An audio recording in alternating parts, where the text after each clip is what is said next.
Muy buenos días, amados hermanos. Los saluda Alfonso Civile desde San Juan, Puerto Rico, lugar donde resido, donde nací y donde le sirvo a Cristo. Es para mí un verdadero placer y honor dirigirme a ustedes en la mañana de hoy.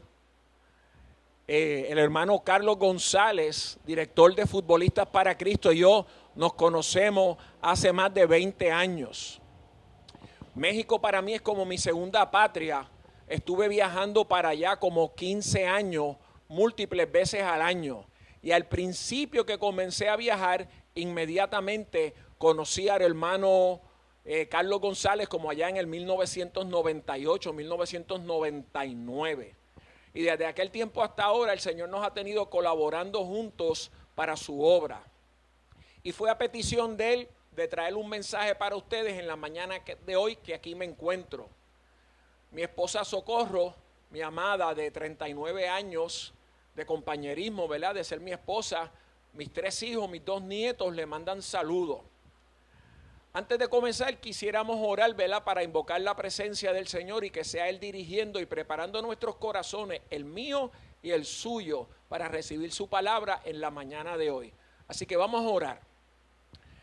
Padre Santo y Padre bueno, Creador del cielo y de la tierra, Rey soberano, Señor de señores. En esta mañana nos dirigimos a ti, Señor, para pedirte que abras nuestros ojos y nuestros oídos espirituales. Que seas tú sirviéndote de nuestro corazón. Que no dejes ningún lugar en nuestro corazón donde tu palabra no penetre y llegue. Que seas tú pasando carbón encendido por mis labios y abriendo, Señor, nuestros ojos y oídos espirituales. De tal forma que esa palabra poderosa nos transforme en la mañana de hoy. Sabemos que esta, Señor, es viva y eficaz, más cortante que una espada de 2 filos, que penetra hasta partir el alma y el espíritu, los tuétanos y las coyunturas, que conoce los pensamientos y la intención del corazón, y que jamás regresa atrás vacía. Así que, Señor, que tu palabra, Señor, sea enseñada hoy con denuedo y corra y transforme nuestros corazones. Y nos atrevemos a pedirte estas cosas, Señor, en el bendito nombre de Jesús. Amén y amén. Pues, hermanos, esta mañana vamos a estar compartiendo del libro de Romanos, capítulo 6 y verso 22. Pero para coger el contexto de ese verso 22, que es como un resumen de los versos anteriores, vamos a empezar en el verso 16 y dice así la bendita palabra del Señor, en el nombre del Padre, del Hijo y del Espíritu Santo. ¿No sabéis que si os sometéis a alguien como esclavos para obedecerle, sois esclavos de aquel a quien obedecéis, sea del pecado para muerte o de la obediencia para justicia?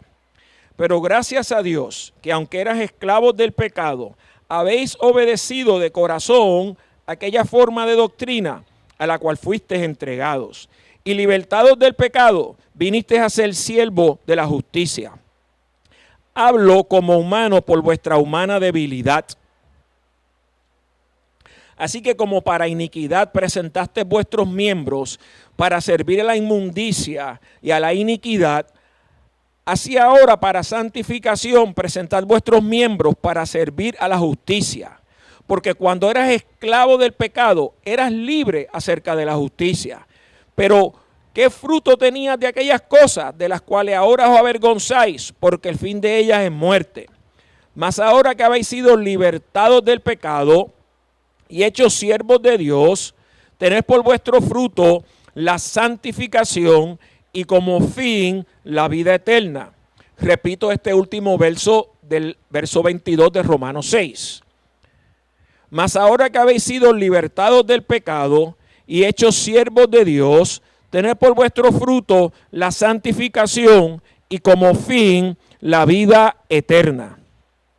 Aquí vemos al apóstol Pablo, quien es el autor de esta carta, que en este verso va a cubrir 5 puntos. Y ahí es que vamos a estar trabajando en la mañana de hoy. En este verso, la carta describe la condición del hombre antes de venir a Cristo. En este verso se habla del regalo recibido. En este verso se habla del cambio de la posición ocurrido luego de venir a Dios con una nueva función. En este verso se habla del fruto que debe observarse si ese cambio ha sido saludablemente. Y en este verso finalmente se habla de un destino final que ha sido garantizado y sellado por la promesa de Dios. Vamos acá con cada uno de ellos. Nuestra condición antes de venir a Dios era una de estado de pecado, de esclavitud, se dice ahí. Y sabemos que la paga del pecado es muerte, mas la dádiva de Dios es vida eterna en Cristo Jesús. Así que ese estado de pecado era aquel estado de esclavitud donde aunque usted no quisiera, terminaba siempre obedeciendo y sirviéndole al pecado. Eso es lo que dice los versos 16 al 21 que estuvimos leyendo. Que uno es esclavo de aquello a quien obedece. Y antes de venir a Cristo, antes de tener la libertad, la condición del hombre de pecado era una donde obedecía las tentaciones de la concupiscencia de su carne, atraído por la seducción de las cosas del mundo y tentado por Satanás. Y eso viene desde Adán y Eva. Todos ustedes saben que la desobediencia de Adán fue la que provocó que entrara el pecado al mundo y ahí por el pecado también la muerte. Básicamente, si queremos hacer una definición sencilla de ese estado de pecado, es un estado que no reconoce el tener que vivir bajo la voluntad de Dios. Es un estado mental donde el hombre básicamente se cree autosuficiente como si fuera su propio creador y el hombre quiere hacer su voluntad siempre. ¿Ve? No quiere sujetarse a la voluntad de Dios, no reconoce ese creador. O si lo reconoce, sabe que hay algo allá afuera, pero no quiere obedecer. Es un estado de rebeldía. ¿Ve? Así que esa es una forma sencilla, pero clara de lo que es ese estado de pecado. Y en ese estado el hombre siempre está buscando vivir en oposición a Dios. Es una esclavitud. Yo digo que ese estado es un estado de peligro. Quiero añadirle esto. ¿Por qué? Porque cuando el hombre, ya sea consciente o inconscientemente, a propósito o por ignorancia, escuchen bien, cuando el hombre no reconoce autoridad sobre él, prácticamente se convierte en su propio Dios. El segundo paso que nos abra este verso es la libertad que recibimos. Y esa libertad vino mediante el conocimiento de la palabra de Dios. Fuimos libertados del pecado. ¿Ve? Y entonces entramos a la familia de Dios, a su iglesia, a la vida eterna.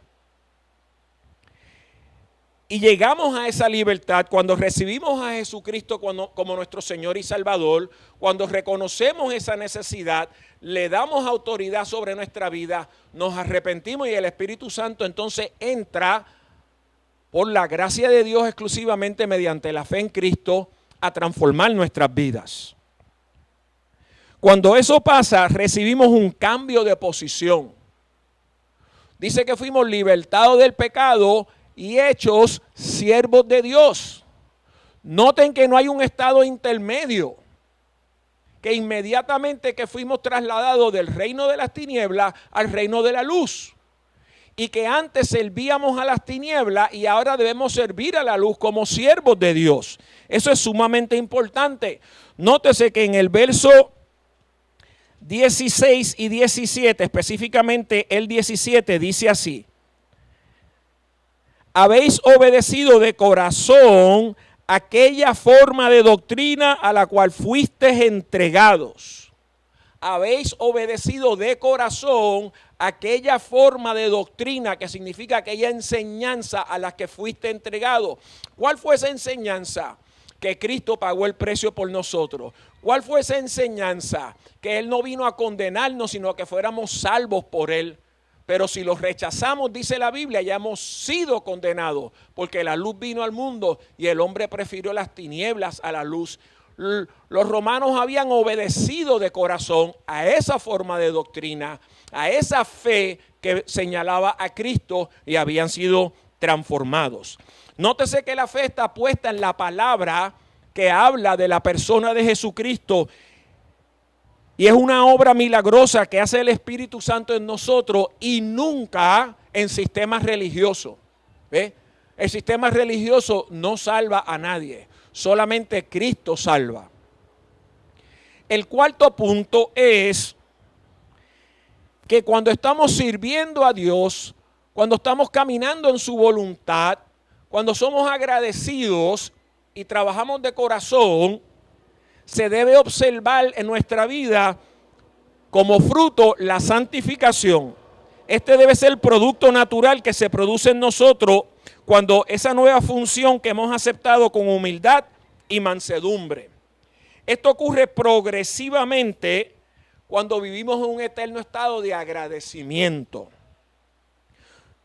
Cuando comprendemos que solo por su amor y su grande misericordia Jesús vino a morir por nosotros, en que aún siendo pecadores, Cristo murió por nosotros. Ese es el regalo de la salvación por la gracia, que cuando nos apercibimos de ese regalo, estamos tan agradecidos que vivimos en santidad y podemos disfrutar todo lo que Dios promete para aquellos que se arrepienten y vienen a Él. Esto debe ser como una sensación de un corazón agradecido, sincero, no una carga, no un obstáculo, al contrario.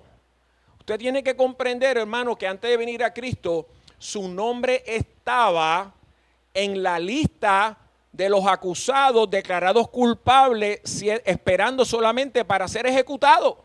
El fin de ella es muerte. Y cuando Cristo vino y pagó el precio por su vida, usted entonces ahora fue trasladado a la otra fila, a la fila de la vida eterna, a la fila de los que van a vivir eternamente con Dios, a la fila que van a vivir en el reino, en el paraíso, en un lugar que iba a ser como el jardín del Edén, donde no va a haber más llanto, no va a haber más injusticia, no va a haber más pecado, usted no va a tener más tentación, va a tener un cuerpo glorificado. Así que cuando somos pasados de este reino a este reino, deberíamos estar eternamente agradecidos. Y finalmente, dice el apóstol Pablo ahí, dice, y como fin, la vida eterna. O sea, la vida eterna nos está asegurada. La vida eterna no es algo por lo que nos tenemos que preocupar. Ya Cristo nos las prometió. Ahora nuestra función es servirle. Dice que seamos siervos de Dios. Esa es nuestra función ahora. Muchas veces el servicio a Dios no lo comprendemos porque somos atraídos por las cosas de este mundo, porque nos estamos comparando con lo que hace el resto de la gente. Pero precisamente por eso es que hay que entender lo que es la santificación, de lo que estamos hablando en esta mañana.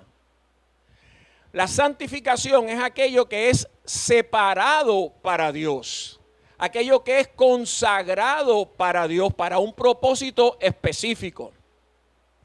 Usted ve este celular que yo tengo aquí, teléfono celular. Por aquí yo puedo grabar voz, puedo grabar video, puedo enviar texto, puedo enviar correos electrónicos, puedo hacer transacciones matemáticas con diferentes aplicaciones.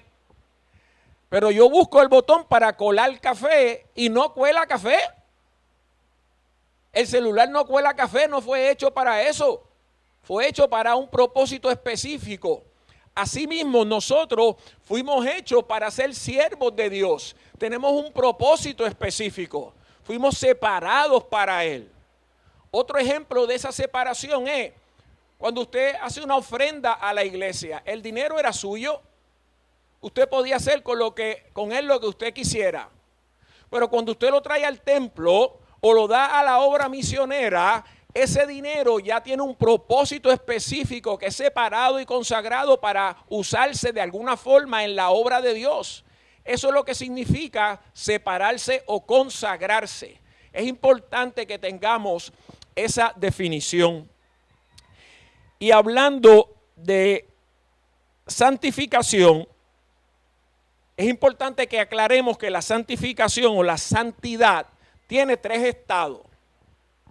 La santidad posicional, la santidad progresiva o experimental, que es de la que estamos hablando en esta mañana, y la santidad última o perfecta, que es la glorificación. ¿Ok?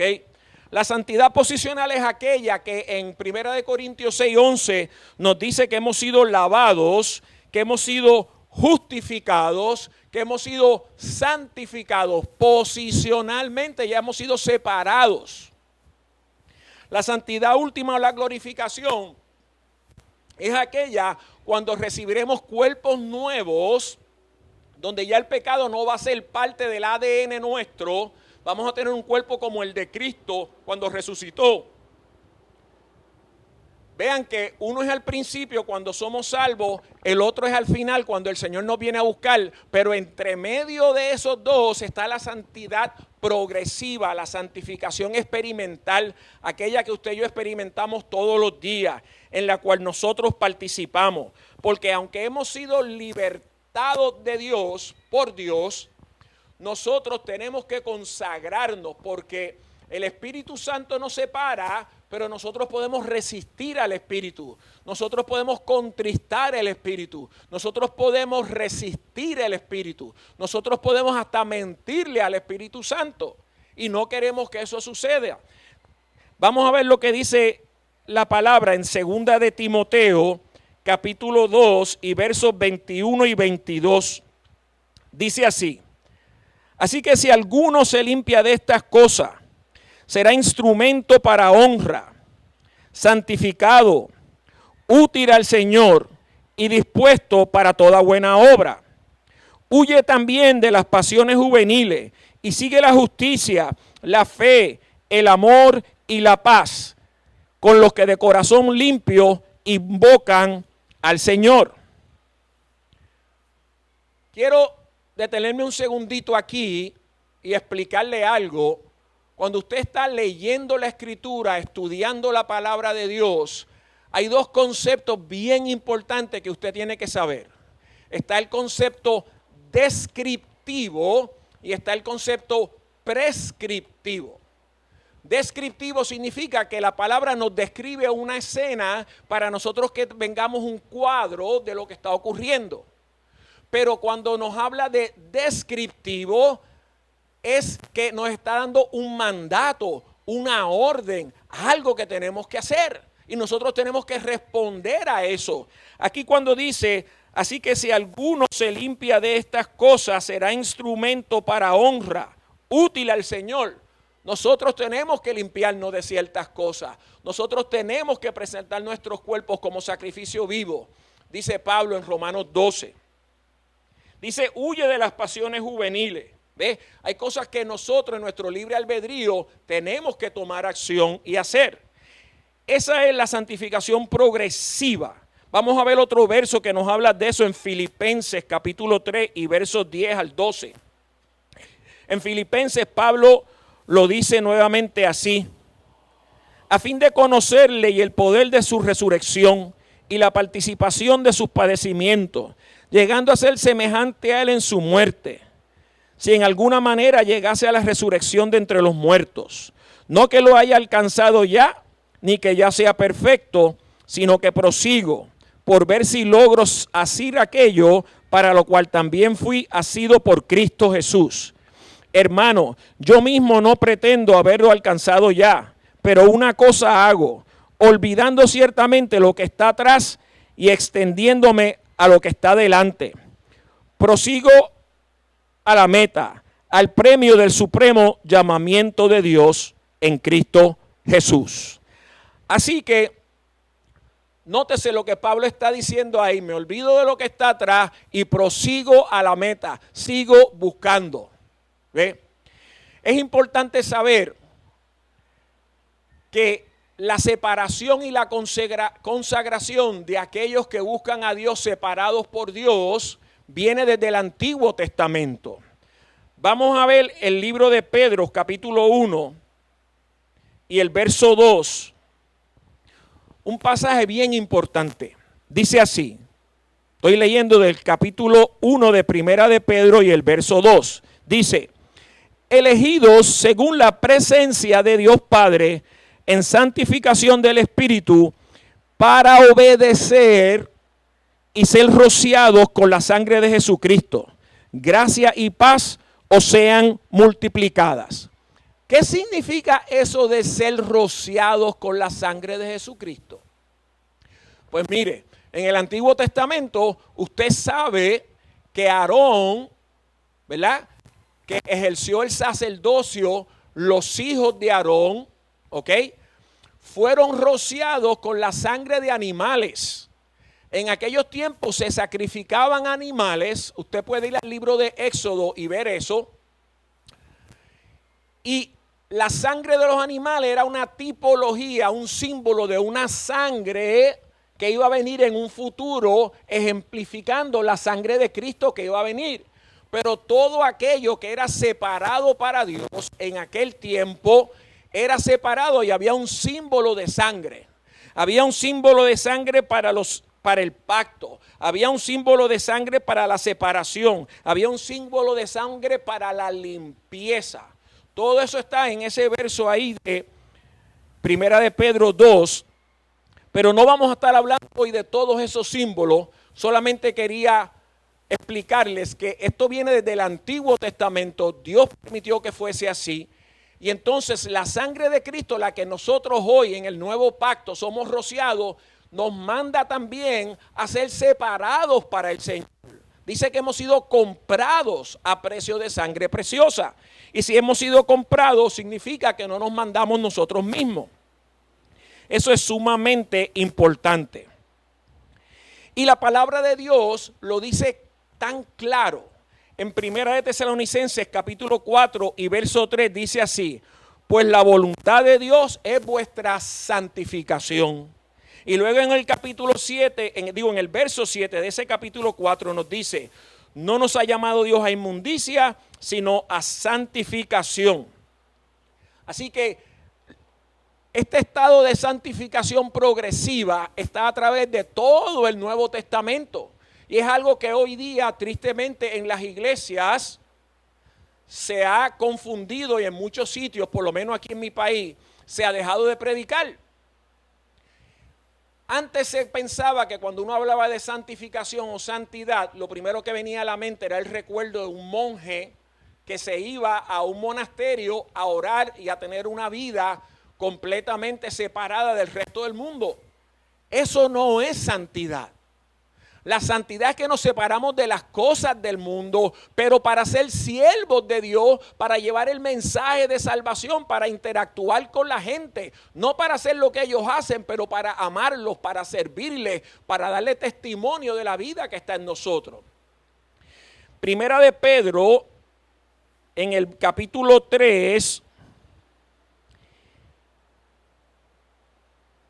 y en el verso 15 dice así: sino santificad a Dios el Señor en vuestros corazones y estad siempre preparados para presentar defensa con mansedumbre y reverencia ante todo aquel que os demande razón de la esperanza que hay en vosotros.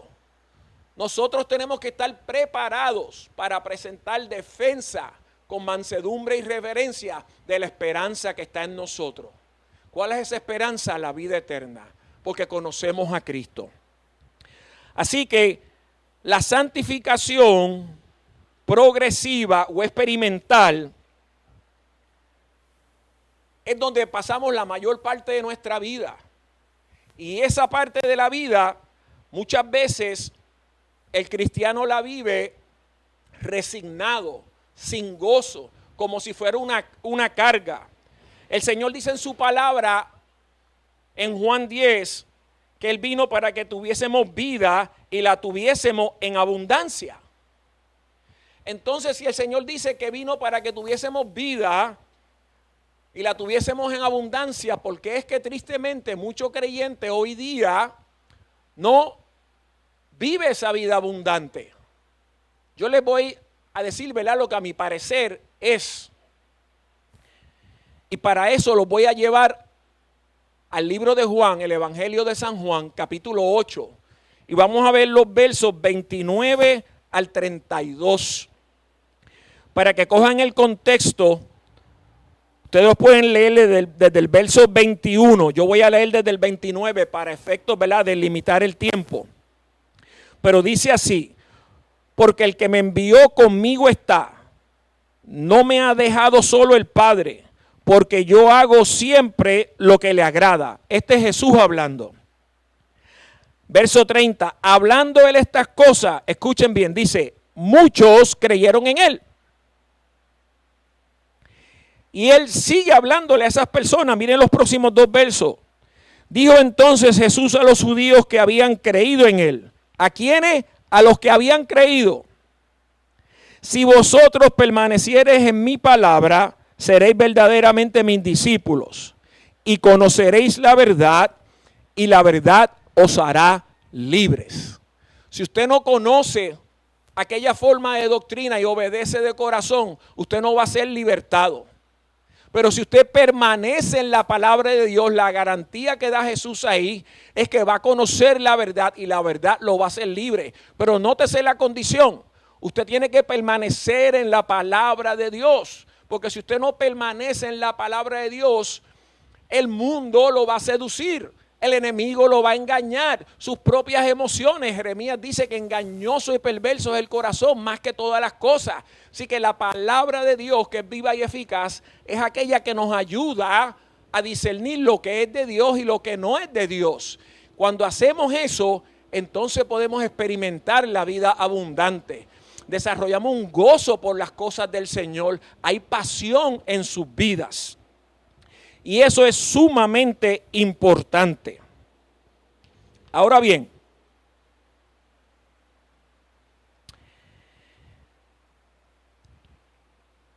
habiendo entendido todo esto, quiero hablarles de la gran comisión. Mateo 28, 19 y 20. Jesús dijo, toda potestad me es dada en los cielos y en la tierra. Por tanto, id y haced discípulos, enseñándolos a que hagan y guarden todo lo que yo os he enseñado. Nosotros le servimos a Dios de muchas formas. Cuando dice que así como presentábamos nuestros miembros a la iniquidad, ahora presentar vuestros miembros a la justicia. ¿Cuáles son nuestros miembros? Nuestras manos, nuestros ojos, nuestras piernas, nuestra espalda, nuestros hombros, nuestra fuerza física, nuestro corazón, nuestra mente. Todo eso son parte del cuerpo que ponemos al servicio de Dios en diferentes formas. ¿Por qué? Porque Dios hizo el cuerpo, la iglesia, con diferentes dones. Cada uno aporta algo al don. Pero ustedes especialmente que son atletas, que hay gente que los sigue, que son dirigentes, que son coaches, yo le quiero decir que una de las formas más importantes de hoy día es con esa gran comisión, llevando la palabra, evangelizando y discipulando, enseñándoles a que hagan y guarden. ¿Por qué? La Biblia dice en el capítulo 10 de Hebreos, verso 25, no dejando de congregarse como algunos tienen por costumbre, y más cuando veáis que aquel día se acerca. ¿A qué día se refiere? Al día de la segunda venida de Cristo. Todas las señales alrededor de nosotros, si usted sabe un poquito de escatología, que significa el estudio de los días finales, todas las señales apuntan a que Cristo viene pronto. No queda mucho tiempo, hermanos. Así que en este tiempo tenemos que llevar la palabra de Dios. Quiero leer un momentito también en Primera de Timoteo, capítulo 3 y verso 15. Estamos ya completando. Dice así el capítulo 3 y verso 15. de Primera de Timoteo, para que si tardo sepas cómo debes conducirte. Este es Pablo dándole instrucciones a Timoteo. En la casa de Dios, que es la iglesia del Dios viviente. La casa de Dios ahora es la iglesia. Usted y yo somos casa de Dios, templo del Espíritu Santo. Dice, columna y baluarte de la verdad. Un baluarte es aquello que sostiene, que aguanta. Columnas son los pilares. Así que usted y yo somos llamados a aguantar, a defender la palabra de Dios. Aquella forma de doctrina que cuando la obedecimos nos dio libertad. ¿Por qué hago énfasis en esto, hermano? Sumamente importante. Hoy día se está predicando una cosa que se llama universalismo. Perdóneme, no es una cosa, es una teología. La teología del universalismo es una teología que dice que todos le servimos al mismo Dios. Es una teología que dice que todos los caminos conducen a Dios. Es una teología que dice que aún los ateos son cristianos incógnitas y que van a ser salvos. Es una teología que entiende que no va a haber juicio, porque la iglesia va a dominar el mundo y después de eso, entonces que Cristo viene. Yo estoy aquí para decirle, hermano, que esa es una de las señales de los tiempos finales. Y esa doctrina o esa teología del universalismo es una mentira y es contraria a la palabra de Dios. Más sin embargo, tenemos aquel que se llama el vicario de Cristo en la tierra, entiéndase el Papa, predicando esto y empujando esta agenda. No sé si ustedes han visto que hay fotos donde ya se han hecho tratados escritos con musulmanes, con budistas, con taoístas, con hinduistas, con toda clase de religiones, buscando la paz, lo cual buscar la paz no es malo, pero no podemos decir que todos le servimos al mismo Dios. No podemos estar haciendo arreglos con ellos de no evangelizar a esa gente, porque es que si no tienen a Cristo, ustedes saben que van a morir separados de Dios eternamente. Así que aquellos que están predicando la doctrina del universalismo es un error y se los voy a comprobar. Vayan conmigo a la segunda carta de Juan. Miren lo que dice la segunda carta de Juan en el verso 7 al 11. Dice así la palabra de Dios: porque muchos engañadores han salido por el mundo, que no confiesan que Jesucristo ha venido en carne. Quien esto hace es el engañador y el anticristo.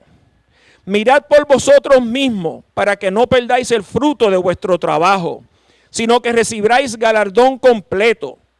Escuchen. Cualquiera que se extravía y no persevera en la doctrina de Cristo no tiene a Dios. El que persevera en la doctrina de Cristo, ese sí tiene al Padre y al Hijo. Si alguno viene a vosotros y no trae esa doctrina, no le recibáis en casa ni le digas bienvenido, porque el que le dice bienvenido participa en sus malas obras.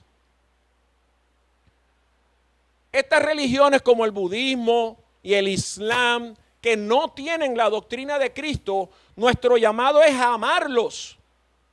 Nuestro llamado es a evangelizarlos, a decirles la verdad, porque Dios no quiere que se pierdan.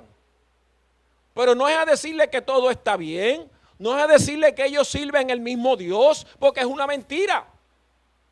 Y nosotros somos llamados a decir la verdad en amor, pero lo que nos une es la verdad. Es esa forma de doctrina que todos hemos obedecido.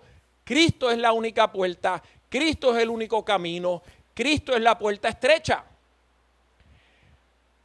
Y hoy día esto está cogiendo mucho auge. En mi opinión, ¿verdad? Me parece, el Espíritu Santo me da testimonio que no nos queda mucho tiempo aquí. Y ese tiempo que nos queda, debemos ser fieles en ser siervos de Dios. Acuérdese dónde comenzamos, que fuimos trasladados del reino de las tinieblas al reino de la luz, libertados del pecado y hechos siervos de Dios. Cuando fuimos hechos siervos de Dios, no fuimos hechos para hacer lo que nos venga en gana cuando querramos y donde querramos. No, nosotros ahora tenemos un nuevo destino, tenemos una nueva patria y tenemos que trabajar conforme a ese nuevo reino, a esa nueva patria. Usted tiene familiares, vecinos, amigos, conocidos que no conocen al Señor. Que su vida, su testimonio sea ejemplo de aquello con que usted ha creído. Yo los exhorto en la mañana de hoy a que se metan en la palabra del Señor, que permanezcan en ella, que anden como el Señor para que sean útiles a Dios. Yo sé que lo van a hacer. Ese verso, hermanos, en un momento dado, hace como 7 u 8 años atrás, y yo llevo como 35 sirviéndole a Cristo, pero hace como 7 u 8 años atrás, el Espíritu Santo iluminó mi mente y ese verso cobró vida. Me di cuenta que las ambiciones, los planes, todos los proyectos que yo tenía en mi vida iban a tener que coger un segundo plano si Dios quería. Que mi primer plano era estar sirviéndole al Señor, poner siempre su voluntad. Acuérdese que Jesús dijo, yo no vine a hacer mi voluntad, sino la voluntad del Padre que me envió. Jesús dice en Mateo 25, cuando está hablando del juicio final, no todo aquel que dice Señor, Señor, entrará en el reino de mi Padre, sino aquel que hace la voluntad de Dios. Así que yo los exhorto, hermanos, a que mediten en estas palabras que hemos compartido en esta mañana, a que oren para que el Espíritu Santo los dirija, cómo ustedes van a usar todo su ser, espíritu, alma y cuerpo, todos los recursos, los dones, las habilidades que Dios le ha dado para servir al Señor, para llevar la gran comisión y para defender la verdad de Cristo en amor.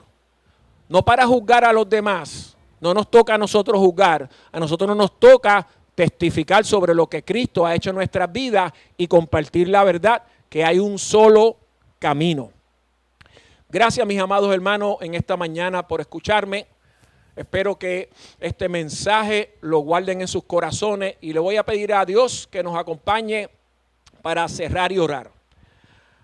Padre Señor, te pedimos, oh Dios, que seas tú con nosotros.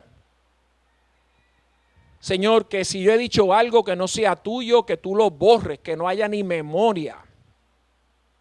Pero lo que yo haya dicho que sea tuyo, conforme para este tiempo y para estos hermanos que me escuchan, que tú los imprimas en sus corazones, que no lo puedan borrar aunque quieran. Que tu palabra que es viva y eficaz, Señor, los mueva a acción, los mueva a servirte. En forma que tal vez ni ellos ni habían pensado antes, pero que tú a través de tu Santo Espíritu se lo vas a revelar. Fortalécelos, Señor, afírmalos, ayúdalos. Afiánzalos en ti, Señor, pon hambre en ellos por las cosas de arriba. Y todo esto te lo pedimos en el bendito nombre de Jesús. Amén y amén. Buenos días, Dios les bendiga, Dios les guarde. Un abrazo desde Puerto Rico. Gracias.